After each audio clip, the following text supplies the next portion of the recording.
Good afternoon and welcome to our Insight Memory Care Center Care Partner Training. We are really excited to be with you both online and in person here at Insight Memory Care Center. We want to make sure that you know that we are available to the community. Our mission is to provide specialized care, support, and education for individuals in all stages of memory or cognitive impairment, their care partners, and the community. We maintain our vision as a community where those living with memory or cognitive impairment and their care partners can achieve the highest quality of life. We care about person-centered care, building connection, and we absolutely value the creativity in all that you are doing. We received your feedback and we decided we needed to have a care partner training series on adult guardianships and conservatorships. And we are very delighted to have Alexis Abraham with us today. And she will tell us a little bit more about herself and her firm. Alexis, welcome.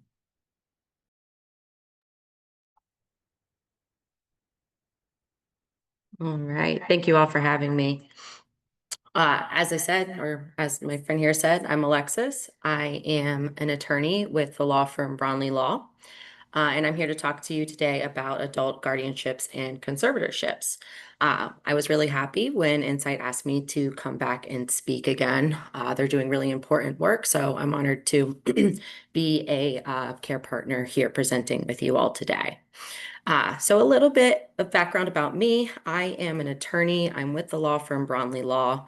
We are a small firm and we focus our practice squarely in estate, trust, and elder care issues. A large part of our practice is assisting folks with guardianships and conservatorships. So let's go ahead and get into it. So what is a guardian and a conservator? So a guardian is a fiduciary, and a fiduciary is someone who steps into someone else's shoes and makes decisions for them and in their best interest.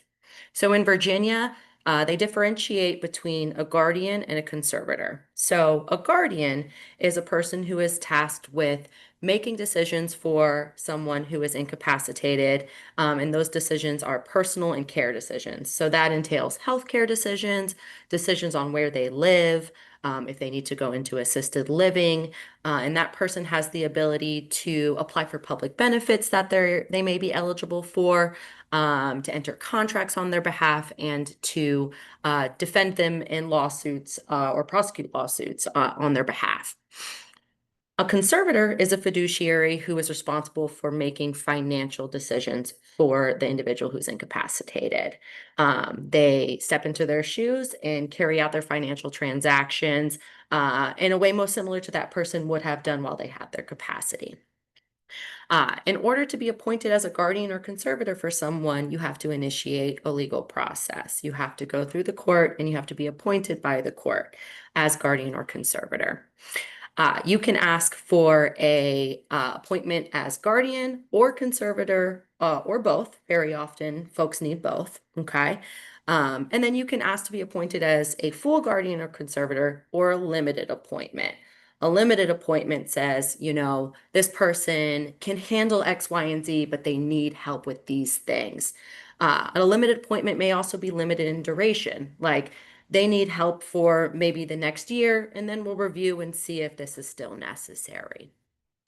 Guardianships and conservatorships are a creature of statute, and they are governed by the Virginia Code, and you can find more information on the set of laws governing this in Title 64.2, Chapter 20. So you begin the process of guardianship and conservatorship by filing a petition with the court asking for the appointment of a guardian or conservator or both. A petition is a legal pleading. Legal pleadings begin lawsuits, okay? You file the petition for guardianship in the jurisdiction where the person who you are alleging is incapacitated. We're going to refer to this person as the respondent, to where the respondent resides, okay? Or where they last resided before going into a nursing care or other assisted living facility. So that is how the court evokes their jurisdiction over that person, okay? It's based on where they live. The code says that basically anyone can petition for guardianship or conservatorship. Very often we see that it's family members, okay, but it could be friends, it could be caregivers, agencies, or like Adult Protective Services, for example, or hospitals can petition on behalf of folks. What is required in the petition is very specific, and there are numerous requirements of things you need to allege in the petition in order to begin this process. The full extent of what is required in a petition can be found in Virginia Code 64.2-2002. But just some examples, you have to state the person's full name, their date of birth, where they reside, okay? The petitioner's address, the person who's asking for this appointment. Very often, the petitioner is also the person who is asking to be appointed as guardian and conservator, but it doesn't necessarily have to be that way. The petitioner and the proposed fiduciary can be different, okay? They want to know the extent of the appointment that you're looking for. Are we looking for full guardian, full conservator? Are we just looking for guardian? If it's limited, limited in what ways? Okay. Um, when someone is deemed incapacitated and a guardian is appointed over them, a full guardian severs all of the respondent's legal rights as an adult. Okay. That has constitutional implications. So we are severing their ability to marry, to carry a firearm, to enter into contracts, okay? Um, so if we're going limited, maybe they have the ability to vote in public elections, okay? But they need help with deciding where they're going to live and making certain healthcare decisions. So you need to explain the extent of what you're asking for, okay? There are potentially 2 to 3 addendums that need to be attached with every petition, okay? Every petition requires a Social Security addendum. This is an addendum that's filed under seal, which means it does not become public record. Guardianships go through the circuit court. So the circuit court is a court of public record, which means everything in your petition is public record. Anyone can get a copy of that and take a look at it. So certain confidential information is filed under seal, so folks don't have access to that. So the first Social Security addendum that needs to be attached. There's also a requirement for a medical evaluation to be filed, which is also filed under seal to protect the healthcare privacy rights of the respondent. Um, and then if you're requesting appointment as conservator, you also have to file a confidential financial addendum. You have to outline the extent of the respondent's assets and debts, at least as known to you, okay?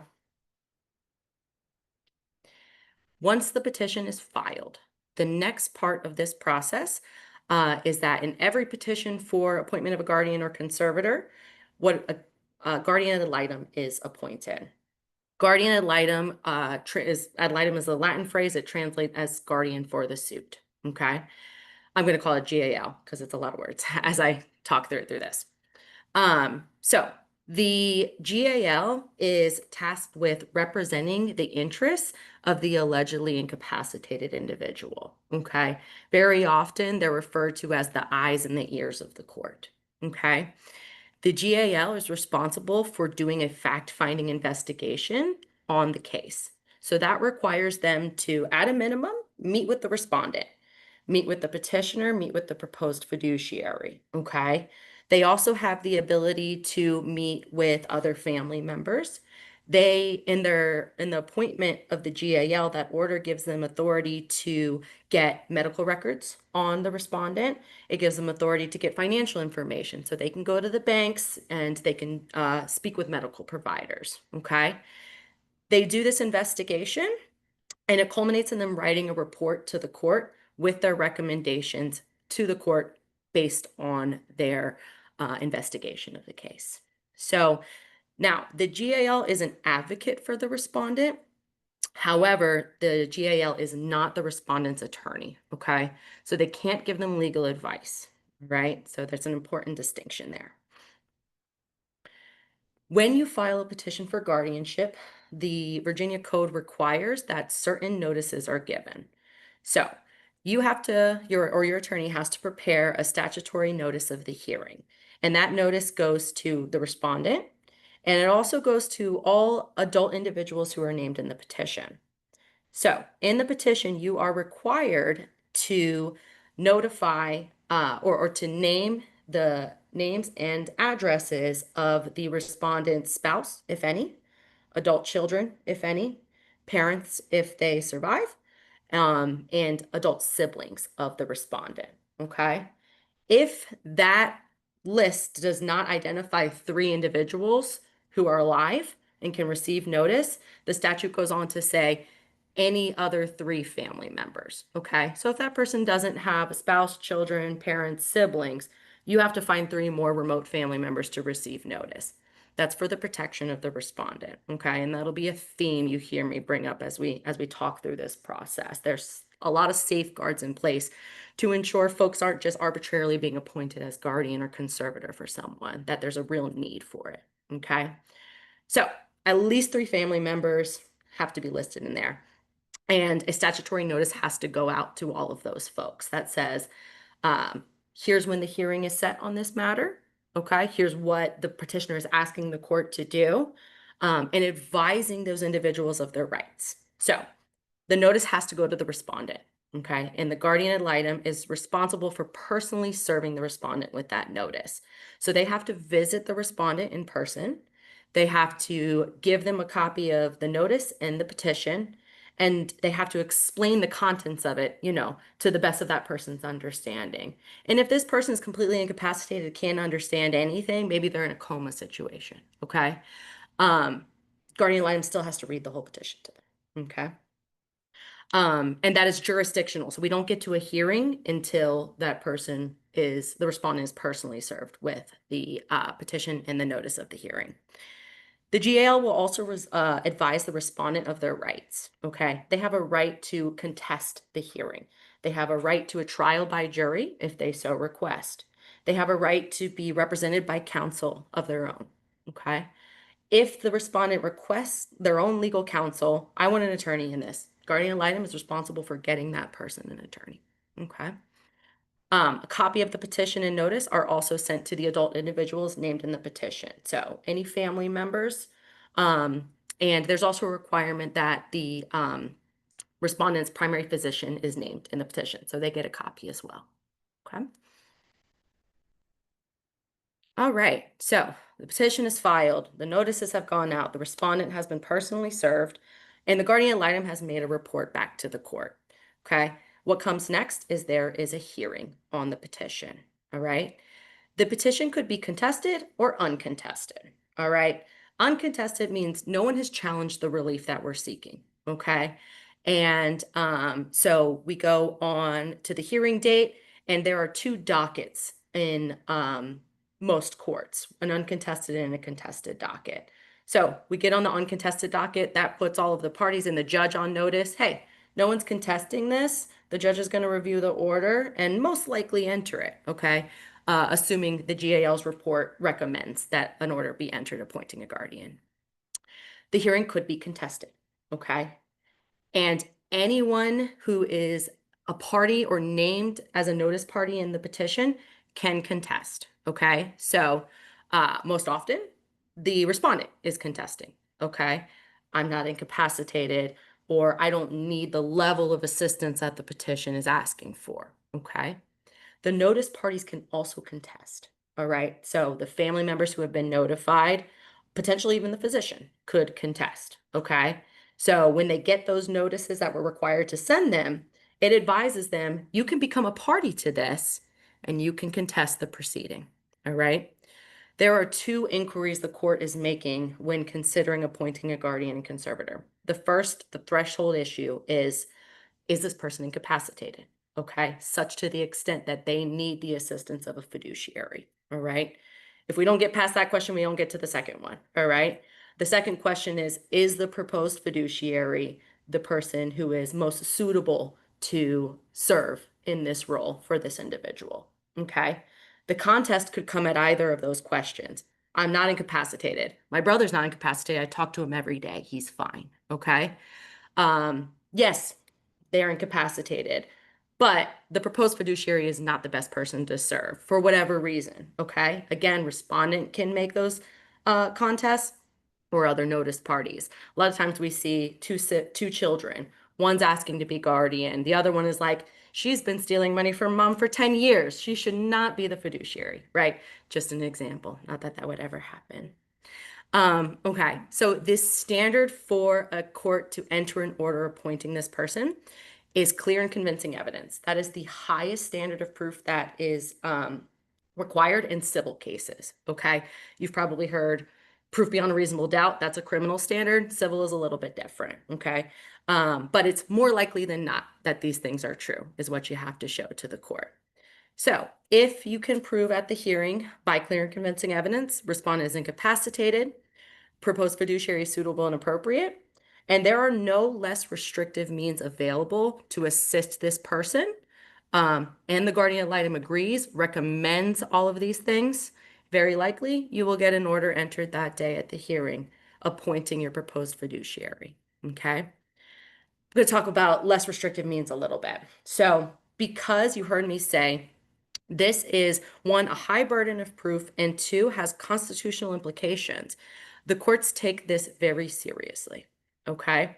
They do not want to appoint a guardian or conservator for someone unless it is absolutely necessary. So, one of the things they're going to be asking is, are there less restrictive means to get this person the assistance they need, short of appointing a fiduciary for them, a guardian or conservator for them? And I'll talk more about what some of those less restrictive means are later on in the presentation. So everything goes well. The court appoints a fiduciary, a guardian, conservator, or both, whatever you're looking for there. Okay. That is not the end of the road for the guardian and conservator. Okay. The court order gives them authority to become the guardian and conservator. They then have to be qualified as the guardian or conservator or both. The qualification happens through the probate court. Okay. The probate court is an ancillary branch of the circuit court tasked with supervising fiduciaries. So that includes guardians, conservators. It also includes administrators of estates and folks who supervise things and the passage of assets when someone passes away. Okay. So the guardian and conservator has their order, court appointed me guardian conservator. They then have to make a qualification appointment through the probate court. If they are appointed as conservator, they have to post a surety bond in most situations, okay? You have to be bonded whenever you serve as a fiduciary, and a bond is basically protection for that person in their estate if you do something wrong, okay, in serving in your role. Most often, a guardian's bond is without surety. So surety is a premium you pay on a bond. You can think of it like a premium you pay on a life insurance policy, okay? Most often, guardians, people who take care of the person, their medical decisions, their care decisions, where they live, most often the court recommends a bond without surety, okay?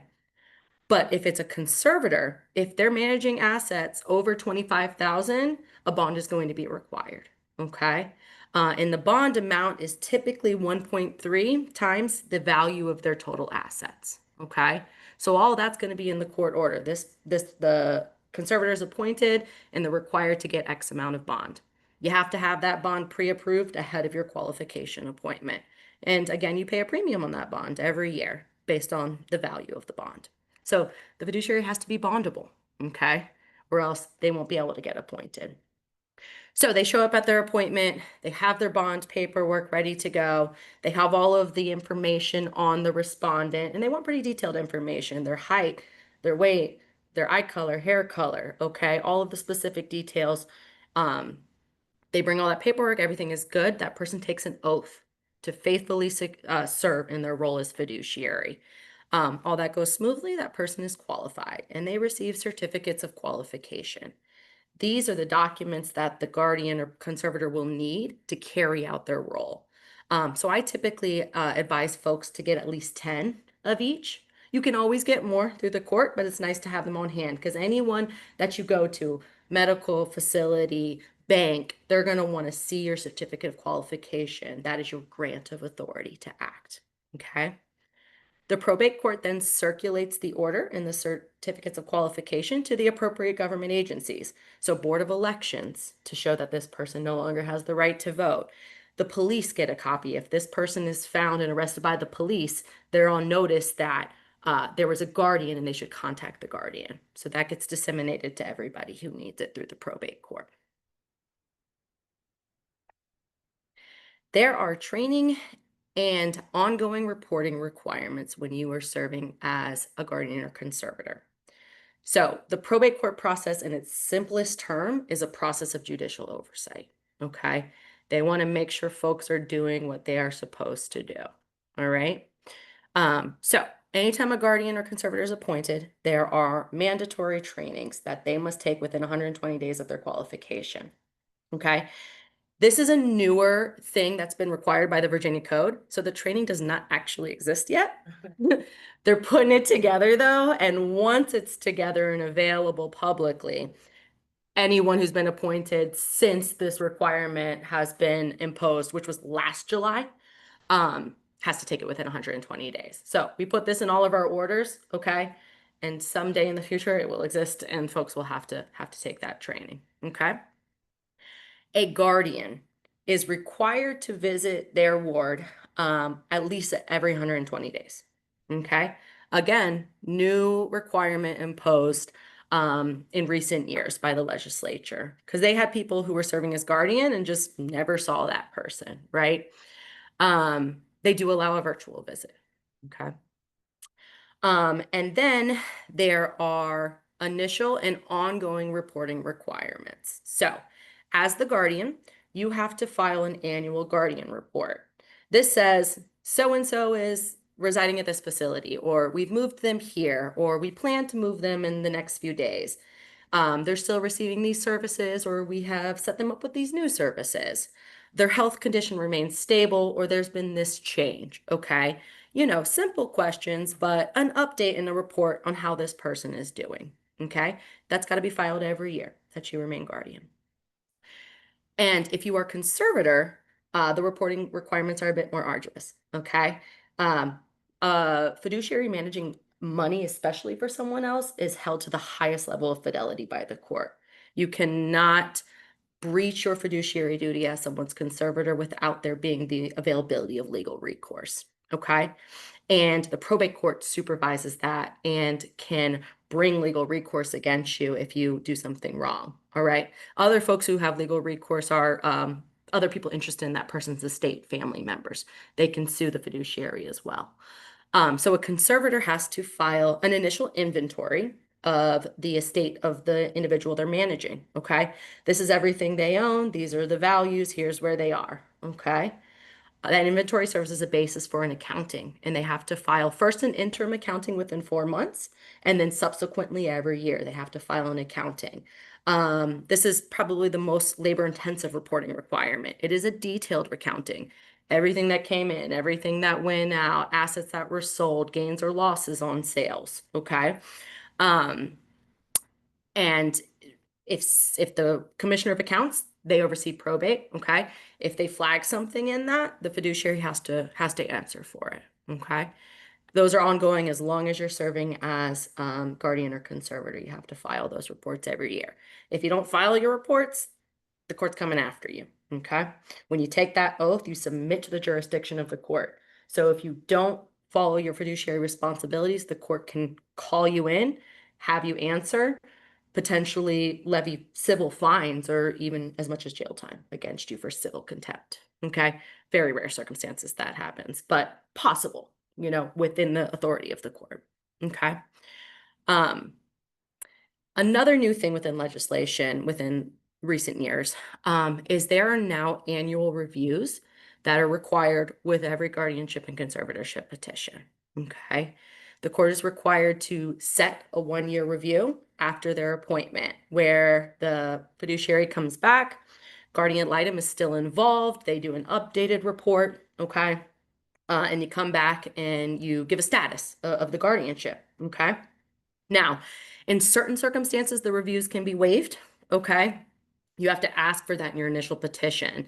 So if it is a situation where there is no possibility this person recovers, they have a diagnosis, a physical or mental incapacity that is not expected to change, and nobody challenged the initial petition, and the person who petitioned was not a hospital system, you can waive those annual reviews. Okay. But you have to ask for all those things, present the relevant factors, and the court has to agree. Okay.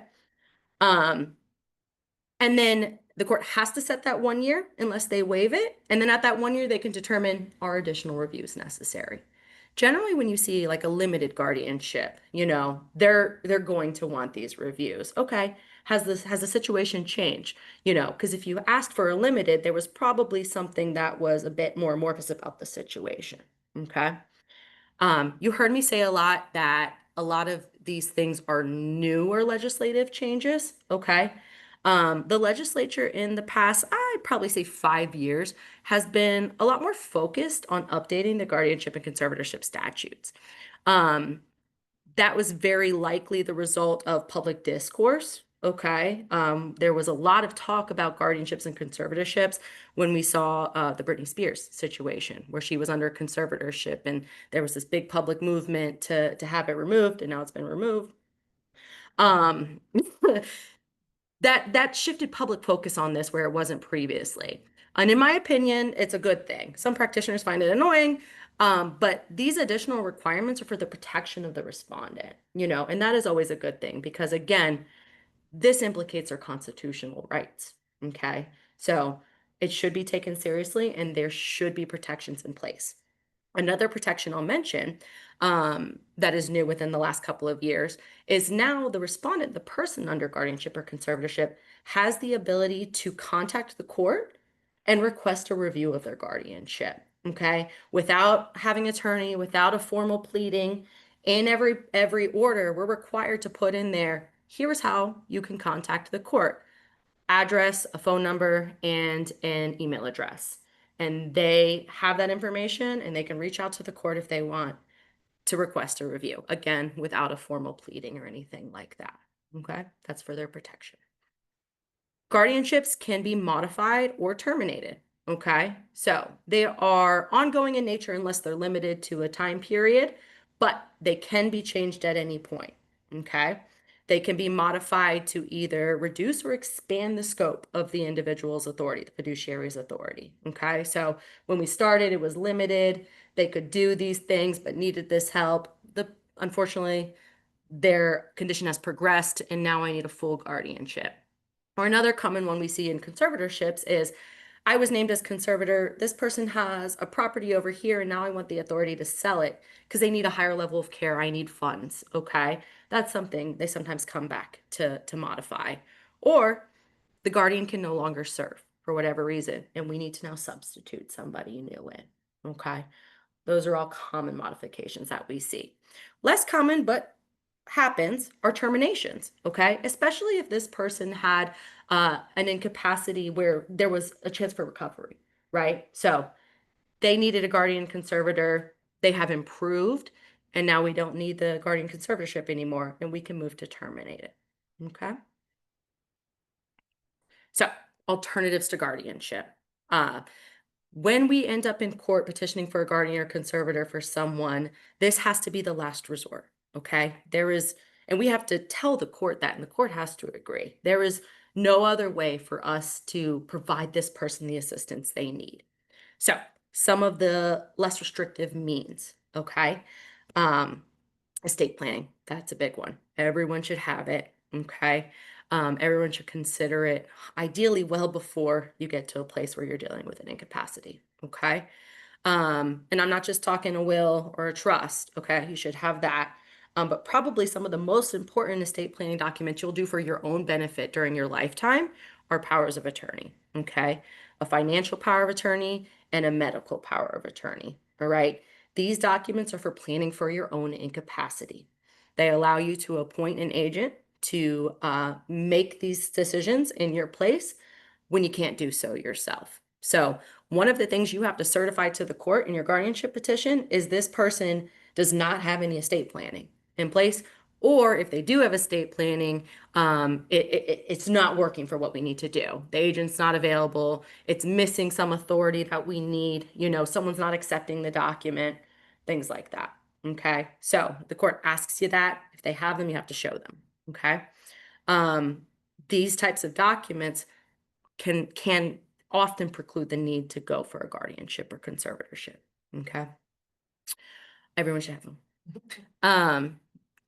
Another less restrictive means is the authority of a next of kin to make a medical decision, which is through the Healthcare Decisions Act, which is again a creature of statute in the Virginia Code. When it comes to a medical decision, the Healthcare Decisions Act defines who your next of kin are, who can make a medical decision in your place. Okay. Very similar to the your heirs in intestacy, or the notice parties I talked about earlier. It's going to be your spouse, then your adult children, your parents, your siblings, okay, in that order. All right. So if this person just needs a medical decision made and they're incapacitated, and a spouse or other next of kin is available to make that decision, then we don't need a guardianship if that's the only thing we would need a guardianship for. Okay. Um, when someone has minimal assets, the only assets they're getting is, let's say, Social Security benefits. Social Security allows someone to appoint a representative payee to manage their assets for them. Okay. So if this person, the only thing they have to their name is their benefits, there's an easy way to appoint a representative payee. And then we probably don't need conservatorship for that person. Okay. Another creature of statute in Virginia are supported decision-making agreements. These are agreements that folks with maybe diminished capacity can enter into, appointing someone the ability to make certain decisions. This was created to prevent guardianships and conservatorships in situations where folks have, again, diminished capacity, but maybe not completely incapacitated. They can say, I want my mom to make these decisions for me. Here's the ones I can make myself. Okay. All right, so now I have left some time for questions. Um, I'll probably start with the folks in here if you have any questions. And if not, we can move on to questions in the chat. I think they have been coming up as I've been talking. Okay. Since you guys are here, if you have questions, I'll let you go first. Go ahead. About, the hierarchy of who gets guardianship. My sister's living with me, so is her boyfriend. They've been together for 25 years. Mhm. If he starts to complain and she says she wants him as guardian or whatever, he's worse off than her.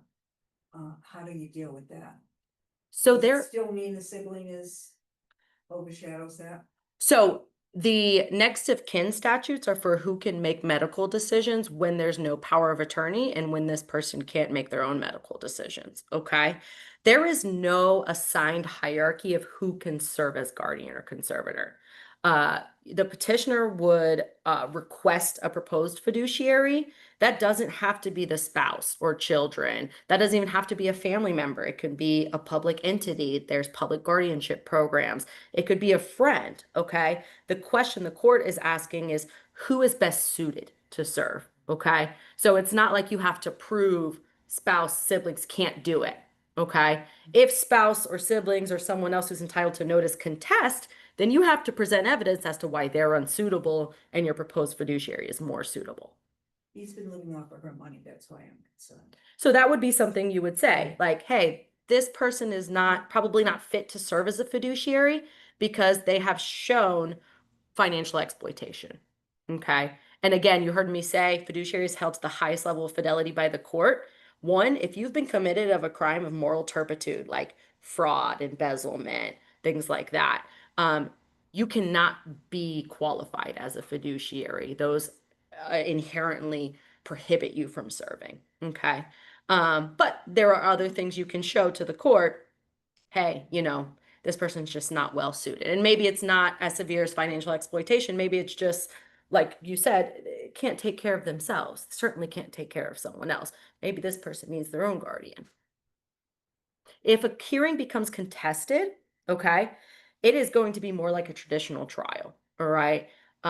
Any party who is a party to the proceeding will appear, represented or not. They'll have the ability to present evidence, documents, give testimony, present witnesses to give testimony, and ultimately the court will make a determination, okay? So oftentimes it's this person's alleging they're not incapacitated. So I'm saying they're incapacitated. I have a medical evaluation saying they are. This person's saying, I'm not incapacitated. I've got my own attorney, and they get the opportunity to put on evidence that they have their capacity, and the court will weigh the evidence, assigning credibility, and they'll make a determination. Does that answer your question? So All is right. it possible she should also be collecting data or evidence? I mean, always a good idea to, if you're thinking that you may need to go through this proceeding and if you're thinking it may be contested, good idea to start gathering things, who would be my witnesses? Obviously, you need a physician, okay? If you have multiple physicians, even better, more credible, okay? But also people who know this person, right? People who've interacted with them. And there may be physical evidence as well, documents, potentially recordings, things like that. Yes. Does a petition expire? So the petitions are expedited. By statute, the court wants to schedule a hearing on these within 120 days of filing. Okay. The petition, if it is filed and never served and a hearing date is never set, within 1 year, the court will flush their docket. Okay. Or they're supposed to. How actively the jurisdiction does that, but they have authority to do it within 1 year. The person who files the petition is in the driver's seat. So they have the ability to set the hearings or to withdraw their petition. Okay. Sometimes we file petitions, we get a medical evaluation, the GAL interviews that person, and then we find out they have a power of attorney and don't need a guardianship, or they met with this person, the guardian ad litem, the physician did an evaluation, and they don't need it. So you can always withdraw your own petition. Do I need to file that in court with withdrawal? Yes. So in order to withdraw a petition, it is a legal process called a non-suit. So you file what's called a motion for non-suit, and then you need a judge to enter an order of non-suit. Okay. So petitions, complaints, things like that initiate legal proceedings. Motions are things that happen within a legal proceeding. Okay. But yeah, you do need a judge signing off on an order of non-suit, but you get a non-suit of right as a filing party, which means people could contest your non-suit, but you're going to get it because that's a statutory right. One other follow-up question. So the supportive decision-making agreement, Mhm. can that set off can it set some of the parameters of what would be in a traditional guardianship, or is there any overlap on that? Yeah, so the idea of a supported decision-making agreement is an alternative to a guardianship. And it is basically going to be a contract between the individual and the person who they're electing to assist them with their decisions. And it will define, ideally with specificity, what authority they're granting to that person, what authority they're retaining for themselves. So I have like maybe a plethora of questions. That's so I fine. apologize for We've that. got plenty of time. So Yes. if I wanted to file a supported decision-making agreement with my daughter, because that's one I'm considering to do. The reason why I need it is because sometimes she might need to be hospitalized. Mhm. And I don't want her to go through the police proceedings Sure. to have her involuntarily hospitalized. Sure. So I'm trying to see if, rather than her make the decision, yes, I want to be hospitalized, and sometimes she will do something egregious to do that on her own thinking. Sure. Can I spell that out in the the supportive decision-making agreement to say, I will make that decision and she delegates that authority to me? Absolutely. Yeah. So those types of decision-making agreements are great for situations that you've described, where someone's capacity is more fluid, right? There are times when they have full capacity. There are times when they do not.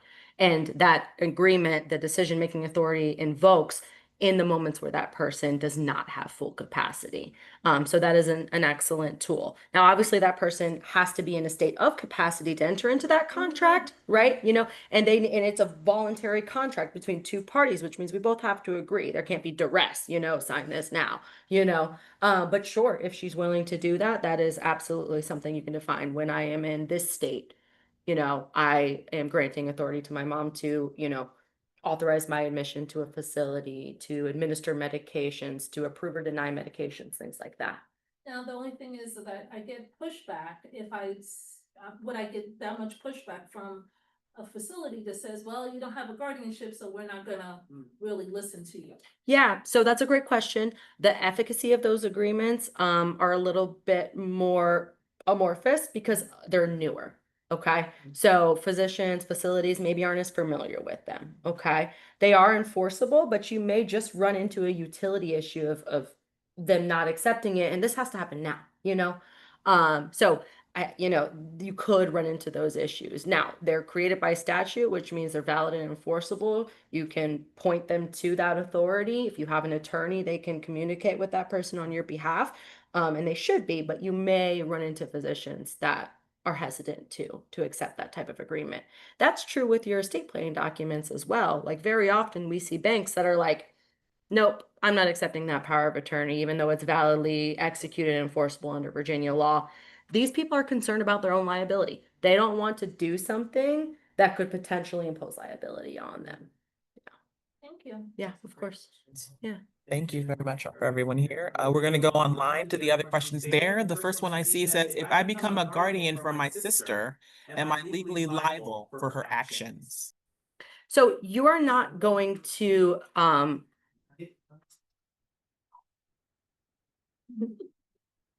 you are not going to ever be personally liable for something someone else did as a fiduciary. Okay. It's not going to impose criminal liability on you if they do something criminal. Okay. It's not going to impose civil liability on you if they violate the civil code. Okay. Now, however, as a fiduciary, you are an individual who accepts fiduciary responsibilities, and there are a litany of them: a duty of loyalty, a duty not to engage in self-dealing, duty to act in this person's best interest. If you breach a fiduciary duty that you owe to that individual, you can have personal liability. So if I go and take her bank account and start paying my own bills with it, okay, then you can have personal liability. I think that's answers the question, but let me know if it doesn't. But not based on something she breaks or. Correct. Yeah. And you're not responsible for her debts. Okay. So if she had a lot of debt and then you became the conservator, you have an obligation to the extent there are assets available in the conservatorship to pay them. But if the estate is insolvent, it doesn't now transfer to you as the fiduciary.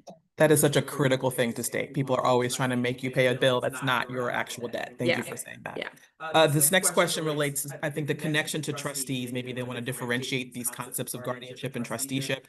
Financial attorneys, in fact, the medical agent and the like, that they may have been set up early in the patient's Alzheimer's illness. So basically how does this connect to Absolutely. trusteeship? So what you're talking about is estate planning documents where that person, while they had capacity, voluntarily executed a trust, a power of attorney, a medical directive.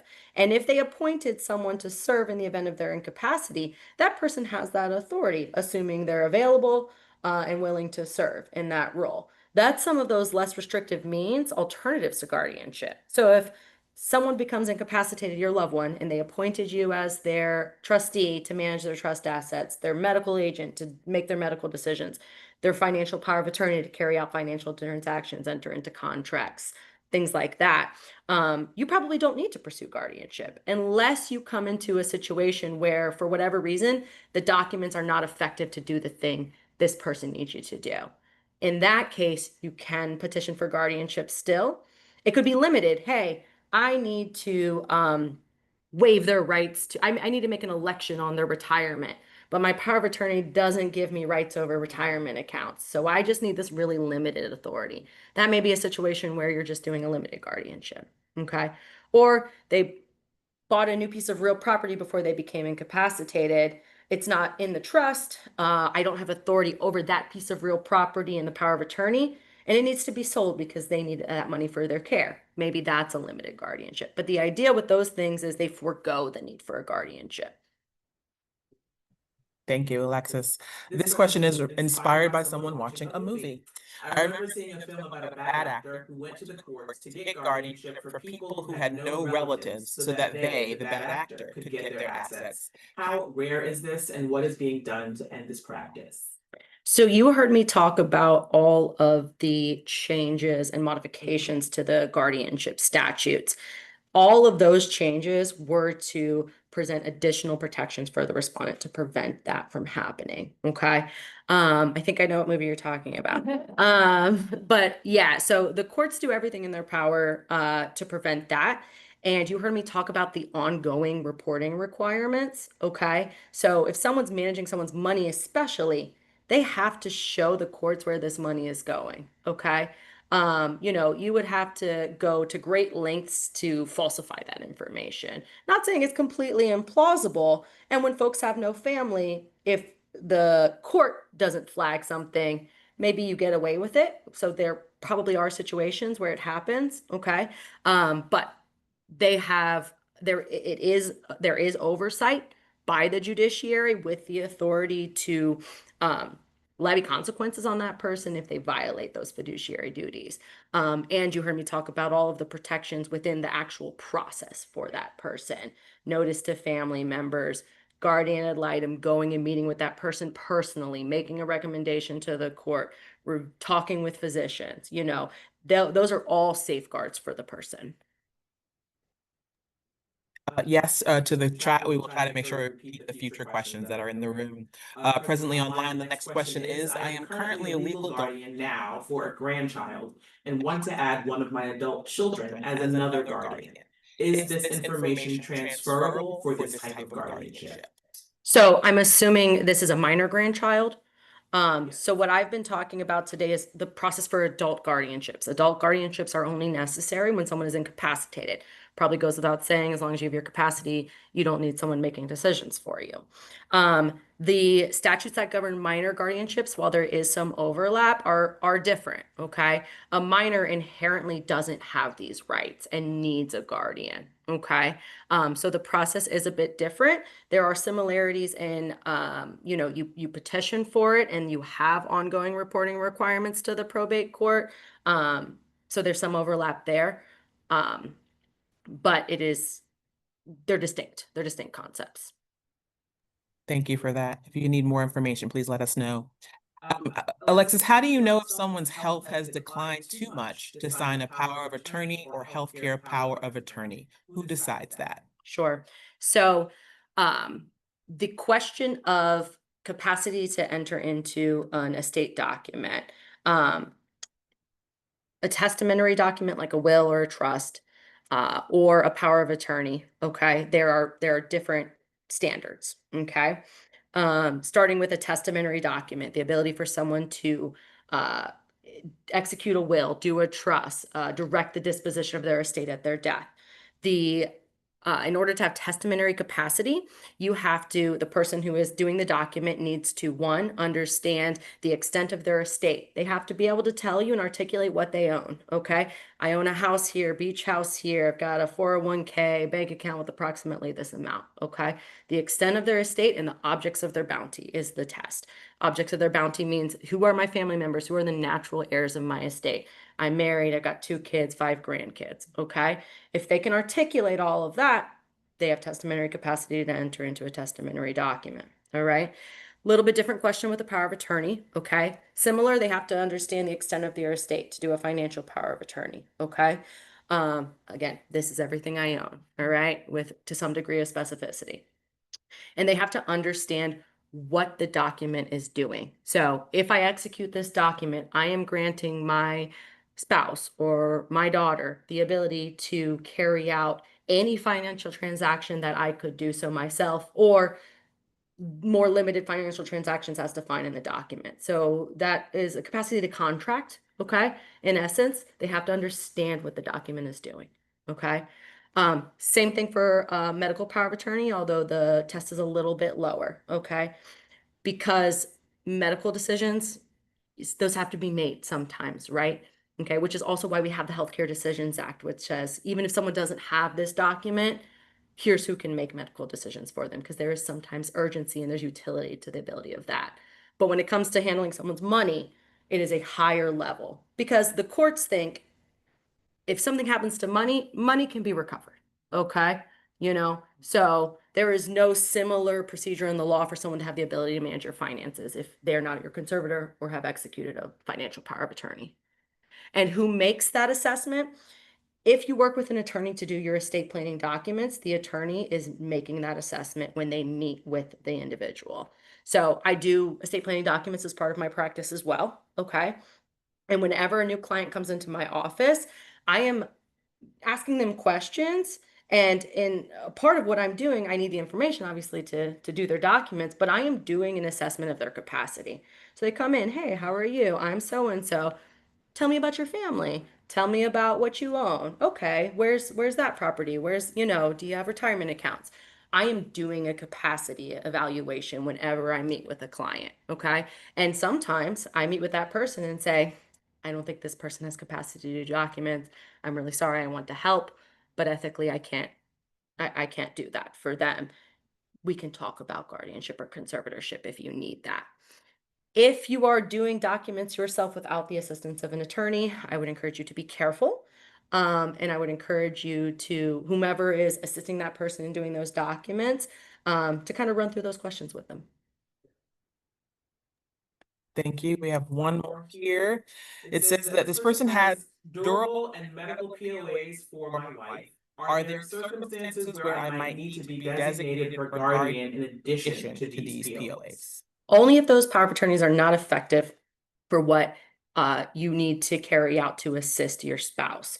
Ideally, if they were prepared by an attorney, they are comprehensive and they grant all the authority that you need, and they don't have any like termination point, So when you do a financial power of attorney, there's a couple of ways to grant that authority, okay? It can be a general power of attorney or it can be a contingent power of attorney.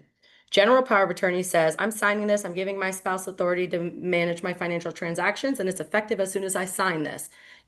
I'm fine, I'm great, I'm going to Barbados, she needs to sell the house, and she could do that now, regardless of my mental capacity. Alternate way is to grant a contingent power of attorney. The power I'm granting this document only invokes in the event of my incapacity. Okay, and the document will typically define what needs to occur for you to be deemed incapacitated. Most often it's one or two physicians certifying in writing so-and-so no longer has the capacity to manage their own finances. Okay, and that power is sometimes it's also called springing, only invokes in the event of incapacity. The power of attorney can also be durable or limited. So durable means this only terminates in the event of my death. Okay, or it could be limited. This is good for 1 year. This is good until I become incapacitated, okay? Various reasons why someone may choose to do that, okay? But those are, if they're limited in the document in that way, then you're limited in your ability to do so. When it comes to a financial power of attorney, I know I'm talking about that one more because there's just a bit more restrictions because again, highest level of fidelity when you're managing someone else's assets. Financial institution is going to want to see specifically the power granted in the document that you're trying to carry out. Most often this comes up with real estate, okay? I want to sell the house, okay? And it's just in my spouse's name or it's in dad's name, okay? The power of attorney needs to specifically reference that property in most situations for them to have that authority. A lot of title companies are not going to allow just a general my real property. Sometimes they do, but sometimes they don't because they're concerned, again, can I convey good title through this document? Okay. Another situation, the agent you've appointed, not available anymore. They've predeceased, they're incapacitated themselves. Okay. And so I have a document, I appoint an agent, there's no one that can actually act. Okay. So ideally, in most circumstances, the documents you have are going to be suitable for everything you need. But when you run into if you run into a situation, ideally if where you can't do what you need to do, then you have to consider guardianship or conservatorship. That is the final question we have listed in our chat. Just wanting to make sure we have any other chances, any other questions for Alexis. Also, just see the slide. This is your way of getting in contact with her, confirm. Also, what's in the chat, I am placing a survey. We are very grateful for our sponsor, who is AARP. AARP is sponsoring these presentations, and they would like you to complete the survey so they can make sure they were useful for you. So I put that in the chat. We'll probably email also, but we'd appreciate that. And we're going to try to post this video as soon as we can. Thank you for your patience with that. I learned so much in this moment. I'm so grateful to Alexis for your specificity. We love when our attorneys are specific and relevant. So thank you so much. Please know that this screen right here, you can again contact Alexis directly, and then we'll have it available in our office if you need other or have other questions. But we vow that she's trustworthy. We'd like her. We want her to make sure that she gets able to help you if you need that. Any other questions here in the room? Friends? All right then. Well, we are grateful that you were able to spend this time with us here at Insight Memory Care Center. We are committed to supporting you in your journey for dementia or any other things that you need to support your family. Please reach out. Please be in contact. I'm also putting my email in the chat just in case people want to contact me at Insight Memory Care. Sometimes emails are easier. And other than that, we shall see you, as my mother would say, on the line. But we'll see you online the next time. And thank you again for your time. Thank you, Insight, for having me, and thank you, everyone, for listening to me. Hopefully, I didn't bore you to death. Not at all. Not at all. Excellent. It was excellent. Thank you.